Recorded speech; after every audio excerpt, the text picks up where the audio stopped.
प्यारे दोस्तों, स्वागत है आपका आपके अपने चैनल कथा विस्तार में। दोस्तों, हमने पिछले भाग में देखा था कि मनस्वी अपने घर से, अपने ससुराल वाले घर से परेशान होकर अपने छोटे से बच्चे को लेकर ऑफिस के पास रहने आ जाती है। अब आगे मनस्वी घर से अपने और जय के कपड़े, झूला और प्रैम इत्यादि लेकर अपने इस छोटे से घर में आ जाती है।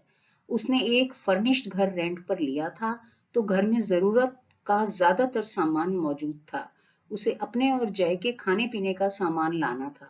शाम को वह जय को प्रैम में लेकर साथ ले जाकर घर का सब सामान ले आती है।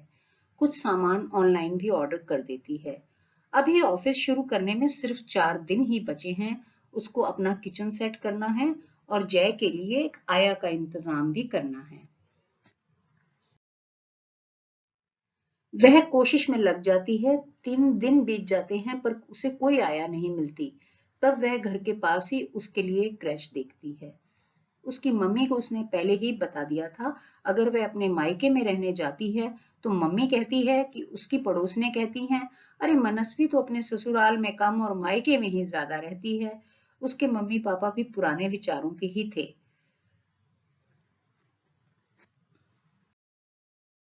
उसके मम्मी पापा तो उसको घर से अलग रहने के लिए सहमति भी नहीं देते हैं, पर उसका भाई उसे आश्वासन देता है कि हर पल अपने स्वाभिमान को आहत होते रहने से कहीं बेहतर है उस जगह को छोड़कर आगे बढ़ जाना।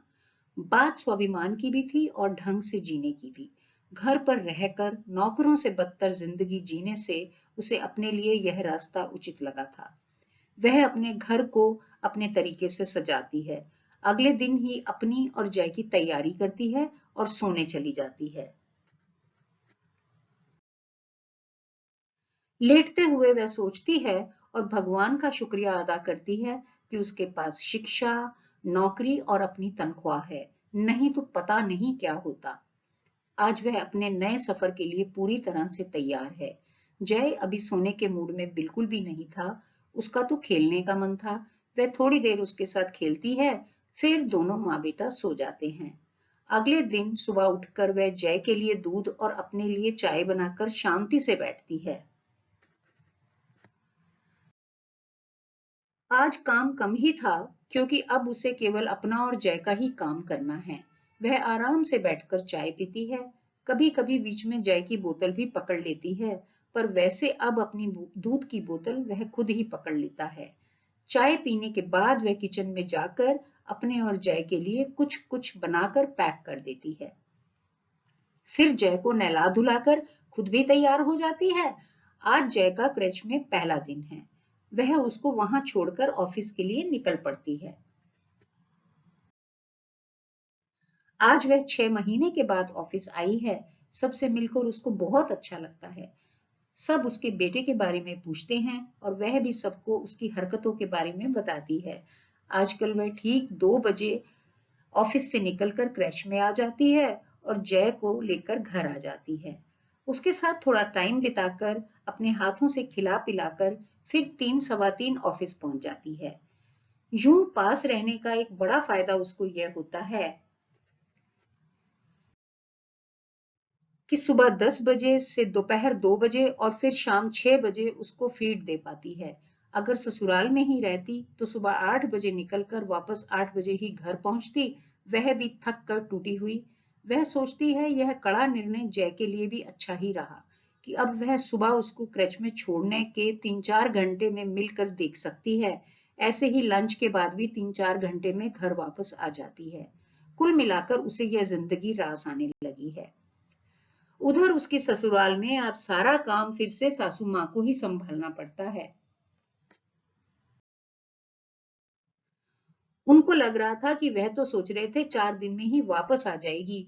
आज पूरा 1 महीना बीत गया था और अमन भी सोचने पर मजबूर हो गया था कि पता नहीं वह कैसे सब अकेले कर पा रही है। उसने एक बार भी मनस्वी को फोन तक भी नहीं किया था और ना ही जय से उस जय का हालचाल ही पूछा था। अब वह अपने आप को थोड़ा अकेला महसूस कर रहा था, पर पूरी अकड़ में था कि उसे कोई फर्क नहीं पड़ता है। उसने अपने लिए पहले ही बहुत दोस्त बनाए हुए थे, जिसमें लड़के और लड़कियां दोनों ही थे, जिनके साथ वह ज्यादातर समय बाहर ही गुजारता था। अब वह और ज्यादा ही बाहर रहने लगा था।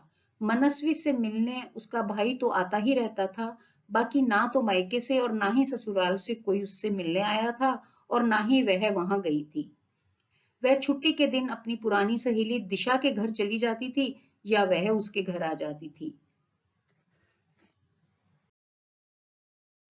दिशा शादी के बाद से अकेली ही रहती थी, क्योंकि उसकी ससुराल लुधियाना में थी और पति कबीर मर्चेंट नेवी में नौकरी करता था और अधिकतर अपने ऑफिस ऑर्डर के हिसाब से शिप पर या किसी पोर्ट पर ही होता था। मनस्वी के मम्मी पापा दोनों मनस्वी के घर आकर उससे मिलना तो चाहते थे, पर डरते थे कि कहीं उसकी ससुराल वाले यह ना सोचें कि माँ बाप ने ही उसको उकसाया है अलग जाकर रहने के लिए। बस कभी कभार फोन पर ही बात कर लेते थे और जय को बहुत याद करते थे। याद तो जय को उसके पापा और उनके घर के सब लोग भी करते थे, पर सबका अहम शायद उसकी याद से या उससे मिलने से बड़ा था। अब कुल 3 महीने बीत चुके थे और एक दिन रह रहकर अमन को अपने बेटे की याद सताने लगती है। फिर एक दिन वह मनस्वी को फोन करता है और उसके हाल के बारे में पूछे बगैर जय का हाल पूछता है। वह कहती है जय ठीक है, तो वह उससे मिलने आने की इच्छा जाहिर करता है। मनस्वी कहती है वह जब चाहे शाम को या छुट्टी के दिन आकर उससे मिल सकता है। ना वह उसको वापस घर आने के लिए कहता है और ना ही शायद अब वह कभी वहां जाना भी चाहेगी। वह अपने इस छोटे से घर और अपनी इस छोटी सी दुनिया में खुश है। हाँ, इसके बाद अब कभी कभी अमन जय को मिलने वहां आ जाता है, पर 1-2 घंटे में वापस चला जाता है। उन दोनों के बीच पसरा हुआ सन्नाटा यूं ही बरकरार रहता है। जिंदगी अपनी रफ्तार से चलती रहती है। मनस्वी कभी कभी सोचती है कि उसके और अमन के बीच में आखिर ऐसी दूरियां आई क्यों? क्या उसके सास ससुर और देवर के दिन रात उसके कान भरने से? लेकिन एक दिन अचानक यह गुत्थी थोड़ी तो सुलझ गई। जब वह अपने घर की सफाई करने के लिए साथ लाए हुए एक बक्से को खोलती है, तो जल्दी जल्दी में उसने एक अलमारी के ऊपर रख दिया बक्सा देखा।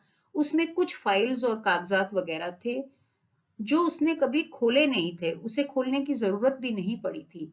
गलती से अमन की कुछ फाइलें उस बक्से में आ गई थी। उन्हीं में से एक फाइल में उसको कुछ पत्र रखे मिलते हैं। उसने पढ़ा तो वह एक शिखा नाम की लड़की द्वारा लिखे हुए प्रेम पत्र थे जो उसने अमन को लिखे थे। एक पत्र में शिखा ने लिखा था कि अमन, मुझे तुम पे बहुत प्यार आता है। तुम्हारी पत्नी जिससे तुमने गलती से शादी कर ली, तुम्हें उसके साथ रहना पड़ रहा है। तुम्हें अपनी पत्नी से बच्चा होने के बाद, आजादी मिलने के बाद, जल्दी से जल्दी हम हमेशा के लिए एक हो जाएंगे। फिर तुम्हें हमेशा के लिए उससे छुटकारा मिल जाएगा। कहीं बच्चा होने के बाद तुम बच्चे के प्यार में बंधकर मुझे भूल तो नहीं जाओगे ना? उन दोनों ने 6 साल के प्यार के बाद लव मैरिज की थी और 2.5 साल के बाद ही उसे लगने लगा कि वह शादी उसकी एक गलती थी। वह दुख से पागल सी हो गई थी। कम से कम सामने आकर बता तो देता कि उसे ऐसा लग रहा है, तो वह बेवकूफ बनी उसके घर पर एक नौकरानी की तरह सब काम ना कर रही होती। अपनी अच्छी खासी कमाई होते हुए भी उसकी माँ की तीखी नजरें अपने खाने पर ना बर्दाश्त कर रही होती। एक बार मुझसे बात तो करता, मैं ही उसे आजाद कर देती, परंतु वह तो मुझे धोखा देता आ रहा है, लगभग पिछले 1 साल से। आज उसे बहुत ज्यादा अच्छा लग रहा था अपने ससुराल को छोड़कर यहाँ शिफ्ट होने का फैसला, पर उसे समझ नहीं आ रहा था कि वह क्या करे, मम्मी पापा को बताए या नहीं। वह सोचती है ये शिखा कौन हो सकती है? कॉलेज में जो उन लोगों के साथ पढ़ती थी, तब भी वह बहुत कोशिश करती थी अमन के आसपास रहने की। यह वही है या बाद में कोई और लड़की जो उसे ऑफिस वगैरह में मिली होगी? कॉलेज वाला टाइम तो अब वैसे भी बहुत पीछे छूट गया था। फिर इस एक नाम से तो कितनी ही और लड़कियां भी हो सकती हैं। अचानक सामने आई सच्चाई ने जहां कुछ सवालों के जवाब दिए थे, वहीं कई नए सवाल खड़े भी कर दिए थे। उसे लगा पता लगने के बाद भी उसके माता पिता तो यही कहेंगे। अरे वक्त के साथ सब ठीक हो जाएगा। लड़के कभी कभी ऐसी गलतियां कर बैठते हैं। पता नहीं हमारा समाज लड़कों की कौन कौन सी गलतियां माफ कर देता है, या शायद सभी गलतियां माफ कर देता है लड़कों को। उसे बहुत खराब लगती थी इस तरह की किसी भी तरह की पिछड़ी हुई सोच, और खास करके अपने माता पिता की इस तरह की सोच। अब वह अपने लिए आगे का रास्ता जो उसे खुद ही तलाशना होगा। क्या अमन से बात करे? शायद नहीं। क्या करे, वह यही सोच रही थी। फिर वह किचन में जाकर अपने लिए चाय बनाने जाती है और चाय पीते हुए सोचती है, अच्छा हुआ कि अमन की सच्चाई उसके सामने आ गई। उसका यह अफेयर उसके माँ पिताजी के कान भरते रहने और उससे दूरी बढ़ने से हुआ है, या पहले से ही बाहर कुछ शुरू हो चुका था और घर के लोगों की बातों ने आग में घी का काम किया है। वह सोचती है कारण चाहे जो भी रहा हो, पर अब इस बारे में ज्यादा सोचना अपनी एनर्जी को व्यर्थ गंवाना है। अब उसे अपने जीवन के बारे में सोचना है। पर हाँ, एक बार अपने माता पिता को यह पत्र जरूर दिखाएगी। नहीं तो वो यही कहेंगे कि जब तुम घर छोड़कर ही चली गई थी तो इसीलिए ऐसा हुआ होगा कि कोई और लड़की आ गई उसके जीवन में। फिर वह अमन के बारे में सोचने लगती है कि उसके साथ जो वादे उसने 6 साल रहकर किए थे, और शादी के पहले भी करता रहा और शादी के बाद भी 2.5 साल तक, इसका मतलब वह सब अर्थहीन था। उसका कोई मतलब नहीं था। वह बार बार उस सोच से बाहर आना चाह रही थी, लेकिन फिर इसी सोच के सागर में डूबती जा रही थी। स्वाभाविक भी था, क्योंकि आज ही यह सच्चाई उसके सामने आई है। भले ही अमन का व्यवहार बहुत पहले से बदल गया था, अब कुछ समय तो लगेगा इस नई खबर को जज्ब करने में। वह अपने जीवन के तेज उतार चढ़ाव में खुद को ढालने की कोशिश करने लगी थी। जो कुछ भी है उसे अपने को खड़ा तो करना ही पड़ेगा। अपने पति द्वारा मिले हुए धोखे, ससुराल के रिश्तों की कड़वाहट, एक लड़की के जीवन की उथल पुथल, और समाज, यहाँ तक कि अपने ही माता पिता का लड़की के साथ व्यवहार, यह सब वह देख भी रही थी और खुद पर झेल भी रही थी। दोपहर हो गई थी। जय अभी थोड़ी देर में उठ जाएगा। वह किचन में जाकर उसके लिए सूप वगैरह बनाने लगती है। सोचती है आज शाम को दिशा आएगी तो उसके साथ सब बात करके मन को हल्का कर लेगी।